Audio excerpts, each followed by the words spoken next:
আমি সরকারকে আমিও চ্যালেঞ্জ দিলাম যে রামিসার বাবা যে কথাটি বলেছে যে কোনোদিন আপনারা বিচার করতে পারবেন না, স্টাম্প নিয়ে আসেন লেখা দেই, কই সরকারের কারো কি এত ক্ষমতা নাই এই চ্যালেঞ্জটা গ্রহণ করবে? আমাদের মন্ত্রীরা কোথায়?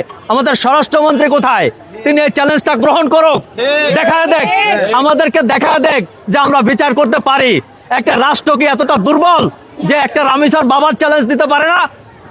রামিসার বাবা একজন ব্যক্তি, তার সন্তান হারিয়েছে, সে চ্যালেঞ্জ দিল। সরকার কতটা দুর্ভাগ্য যে সরকার সেই চ্যালেঞ্জ গ্রহণ করতে পারে না। লজ্জা লাগে না? আমাদের লজ্জা লাগা উচিত, লজ্জায় মরে যাওয়া উচিত। আমি সরকারকে অনুরোধ করব, এই চ্যালেঞ্জটা নিন।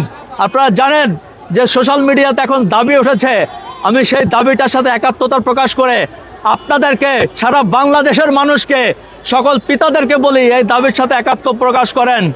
বাংলাদেশে এখন থেকে যে কোনো শিশু নির্যাতন, শিশু হত্যা, শিশু ধর্ষণ হলে তাকে 15 দিনের মধ্যে প্রকাশ্যে মৃত্যুদণ্ড দিতে হবে।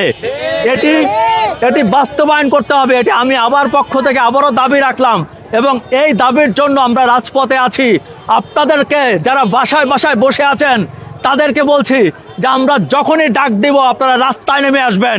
বন্ধ করতে হবে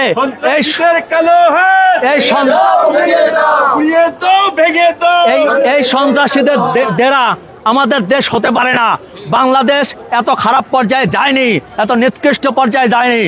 আপনি আমরা যদি সবাই সতর্ক হই, সবাই সাবধান হই, তাহলে এর থেকে মুক্তি পাবো। মনে রাখবেন, আমরা যদি আজকেও প্রতিবাদ না করি, আজকেও রাস্তায় না নামি, তাহলে আমাদের প্রত্যেকের কিন্তু রামিসার বাপের মতো অবস্থা হবে। আমরা দাঁড়ে দাঁড়ে কাঁদবো, আমাদের কাছে কেউ দাঁড়াবে না।